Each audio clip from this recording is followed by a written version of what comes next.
ვემზადებოდი სიკვდილისთვის. ომი გადავიღე პირველად 7 აგვისტოს. მაგრამ ეს იყო პირველი ჩემი გადაწყვეტილება, არ ვიყავი ხა ძალიან პატარა, 28 წლის ვიყავი, დღეს 28 წლის ხალხი რა ვიცი, კოსმოსში დაფრინა.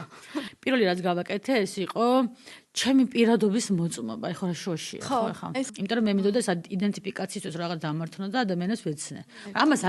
ამას ვაკეთებდი ისე, რომ ქვეცნობიერად, ანუ ამას არ ვიაზრებდი, იმიტომ რომ როგორ რაღაცა იცი, ყველას აკითხვა, აი მე არ გეშინი, ანუ მაგაზე რო იფიქრო, ვაფშე არას ნიშნავს. და უფრო დაისტრეს. ანუ უკრაინაში სამყოფელი იყო მე, მაგრამ ეს შიში რას ნიშნავს? არ ვიცი რა. შიში ვიცი მე ხოლმე გავიაზრე, მაგრამ ანუ ეს რა არის, რომ მივდიოდი სასიკვდილოდ, ასე რა ვთქვათ. და ეს არ არის მხოლოდ ფოტოსთვის წასვლა, ხო ხდებით? ეს არის მიდიხარ შენ იმისთვის, რომ იქ უნდა იყო. რაღაცნაირად ეს პროფესია, რომელსაც ვიპოვნეთ დიდი ხნის წინ ერთად მოვდივართ, რაღაცნაირად არ მღალატობს არასდროს და ასე ერთად მივდივართ. მე მგონია, რომ მე რომ ხალ წერა ვიცოდე, დავწერდი, ხატვა ვიცოდე, დავხატავდი, მაგრამ ეს არის მე რაც ვიცი. მე მეტი გამოსახულებებით მეტი არ ვიცი. ხო, ანუ ეს არის, რასაც მე ვხედავ.